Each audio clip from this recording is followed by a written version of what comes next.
Is Tyler Van Dyke the most dangerous running quarterback Wisconsin has had since Russell Wilson?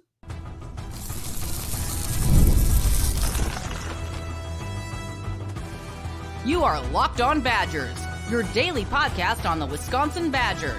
Part of the Locked On Podcast Network, your team every day.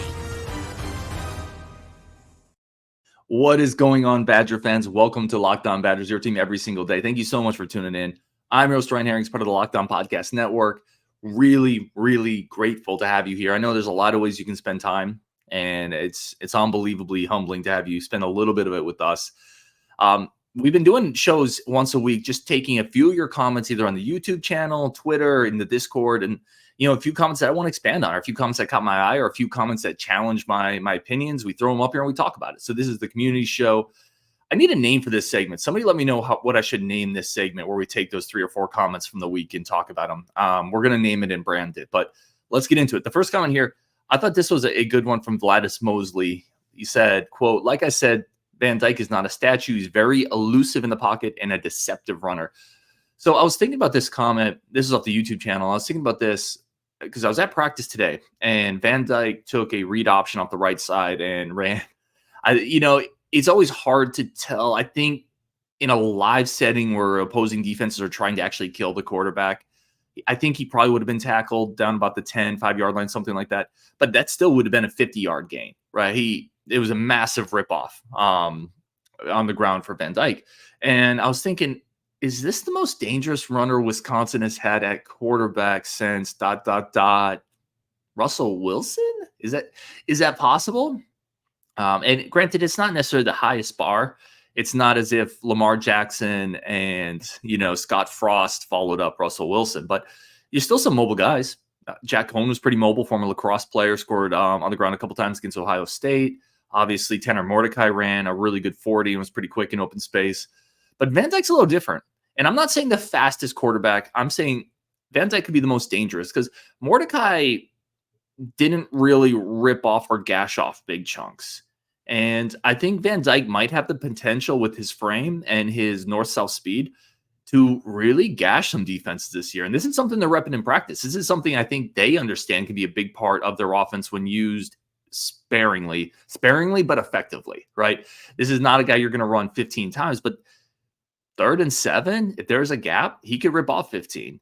1st and 10, if he catches the right seam, this is a quarterback with space that can get out in the opening and can move and can rip off 20, 30, 40, 50 yards. We saw it today. And he has some feel for the pitch game. I saw that yesterday. I think it might be the most dangerous running quarterback since Russell Wilson. And I still don't think Van Dyke, to Mosley's point, I don't think he gets the credit that he deserves as an athlete. I still think some people just look at him and say, kind of a big pocket guy, big arm. This dude can move. And that's something Brady Collins, the Wisconsin strength and conditioning director, talked to me about. It's something that he mentioned. He said, this dude's going to really surprise people. Like, he can move. He can run. He can be an athlete. And I'm excited to see it, because how many years have the Badgers been victim to the mobile quarterback, right? Like, Ohio State has tortured us, like murdered us with quarterbacks that can get out in space. The Braxton Millers, the JT Barretts, the guys that we just couldn't deal with on 3rd and 5 when they broke contain. Cam Ward last year was an example of this. This is a player who we might be able to finally give a little bit of what we've gotten over the years. I'm really excited about this aspect of Van Dyke's game. And in the moments where maybe the passing attack isn't fully there, if you have a running quarterback, if you have somebody who can lower a shoulder, who can get first downs, who can rip off the occasional gasher, this could be a guy that adds that to the offense and adds a dynamic that hasn't been there consistently. So, yeah, I think this is a really good point. I do think he's a deceptive runner, Mosley, and I was watching it today in practice. So I think it's a great point. This one's from Matthew W. I thought this was an interesting thought experiment in a way. He said the problem with classes, talking about recruiting classes, is that half or more will transfer unless they start. So I wouldn't put any stock in a class sticking together, which is sad because you can't really get excited on a player that could be gone the next year. That's from Matthew W. Appreciate the comment. And I think in some ways I've been talking so much about the 2024 class, how excited I am. The flashes you're seeing from dudes like Lucas and today, Lafayette, but KBJ had flashes today. We know what the coaches have said about Willer and Johnson and Mandel, and you can go down the list. Raphael Dunn, I thought looked really interesting today. Can we get excited about these guys, or do you have to perpetually worry about them transferring?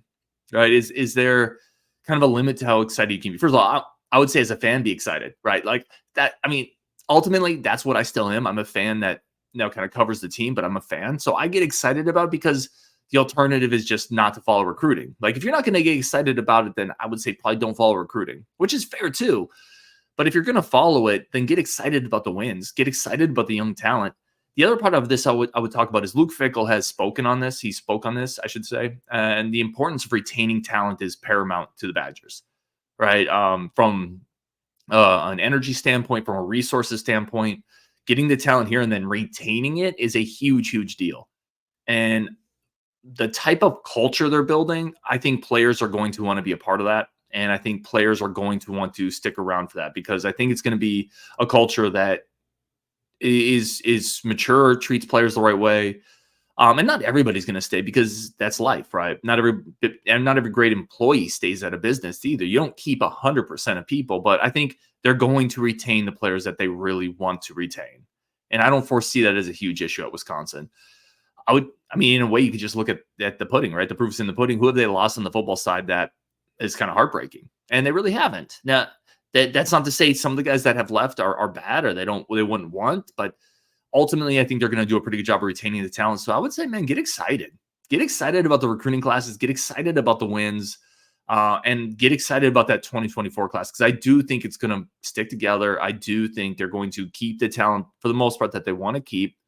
And I do think it's the start of maybe a special run of Badger football. I want to take a quick break there, come back, talk about that quarterback snap game a little bit. And it's okay to be excited about basketball. I want to talk about a recent interaction there as well.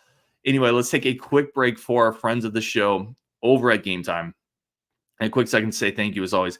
Game Time is the number one source for all if you need a ticket for anything and you want to, let's say, do you need a ticket for anything? Do you want to pay a little less? Do you like having the biggest inventory? Do you like being able to see what your seat is going to look like in a 360-degree panoramic view? Do you like not having to plan 17 months in advance and try to figure out what Aunt Carol's wedding schedule is going to be like and how you're going to get there? Game Time is for you. Game Time's for me. Game Time's for everybody. Game Time is for the normal person trying to buy tickets in the fastest, easiest, cheapest, simplest, most convenient way possible. This is why I buy tickets, okay? You download the Game Time app, create an account, use code LOCKEDON for $20 off. You're going to get access to the biggest inventory tickets. You do it online. You don't have to go anywhere. It's simple. You're going to get cheaper prices, last-minute flash sales. Plus, you know exactly what the seats look like because they got pictures of the seats plus pictures of what's around the seat.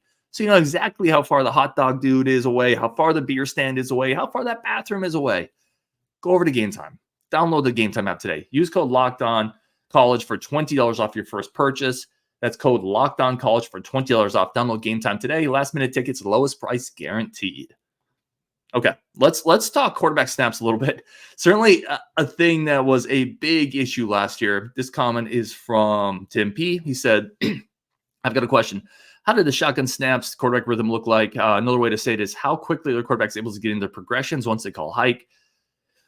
It looks vastly improved from last year, which shouldn't surprise anybody because Renfro's a natural center. I did make the point, and the reason I put this comment up from Tim is there were a few snap gaffes yesterday at practice. A couple where Locke had to kind of hop up, and I was looking around, I was like, y'all seeing this, right? Like we thought this problem was solved. There was one really bad one that resulted in either a turnover. The ball didn't even really get to him. I think that was Van Dyke.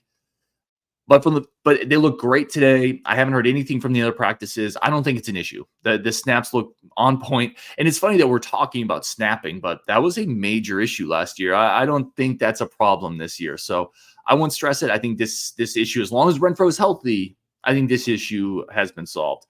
Okay, let's talk about the last thing I want to talk about here. A week ago or so, week and a half ago, I put up this tweet. Ryan Harings, Ryan and Bucky. And yes, I am breaking the fourth wall, I guess, quoting my own tweet on the show to talk about it. But I said, hey, I'm getting pretty excited to watch Badger Hoops this year. Love all the shooting in this team. I've heard great things about John Blackwell Jr. this offseason. And I got a bevy of don't get excited. Just watching the Big Ten Conference prediction pod, they picked the Badgers 13th in the conference. I guess not everyone shares their enthusiasm for the Guard and the Badgers. Smith Dave says, I'm afraid you'll be disappointed again because shooting and the Badgers don't go together, et cetera, et cetera. It's a couple other ones too.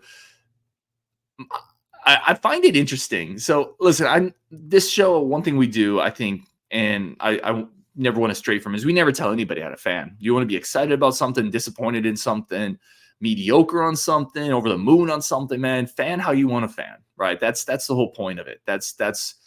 This is not an exercise to tell you to think like me or think like anybody else. I think that's not what this show is about. That's not what this community is about.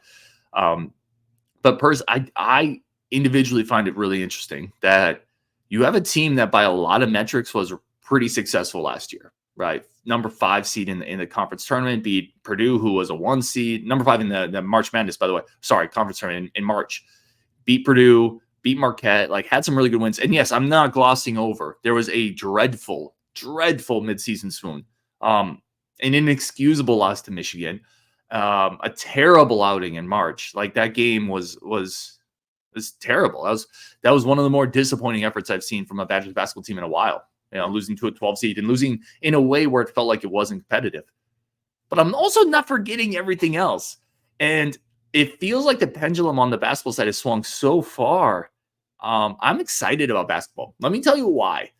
The first is I do think there's an element, and I'm not dismissing any player that was here last year that's now gone. I do think there's an element of change that's going to be kind of nice. Just clearing it out a little bit. Let's get more shooting in here. Let's revamp this thing a little bit. I honestly believe fans are going to be a little excited when they start seeing the shooting that this team has put together. Truthfully, I think you're going to have a team of shooters and a team of shooters that are going to surround a big man in Crowell that's a pretty good passer that teams have tried to double in the past. They're not going to be able to double them as easily this year because there's going to be shooters in each corner. There's going to be shooters on the outside in the perimeter.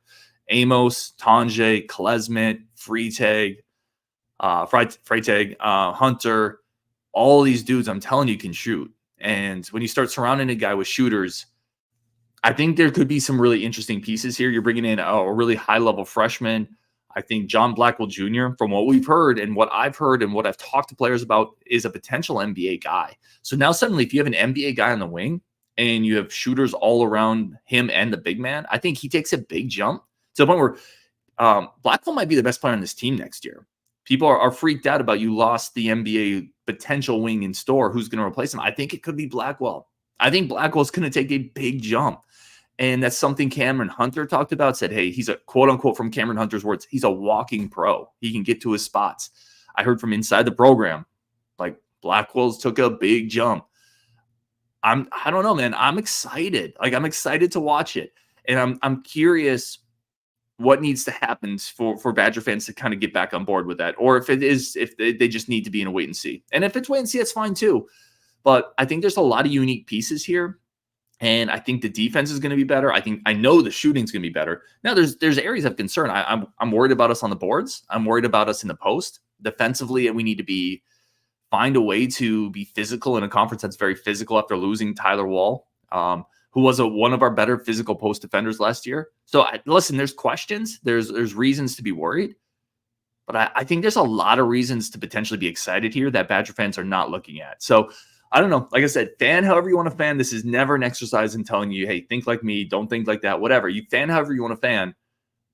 But basketball might be kind of sneaky fun this year. I'll say that. Anyway, on Wisconsin, appreciate y'all. Thank you for the questions, the comments, the thoughts. Every week we throw them up there. We do kind of a reaction show to them. So get those in. More thoughts from practice tomorrow. We'll go live after I get back from watching the Badgers practice once again. Hopefully another big day for Tyler Van Dyke. If he can stack 3 in a row, I think that'd be really promising going forward. On Wisconsin, thank you so much. Let's go.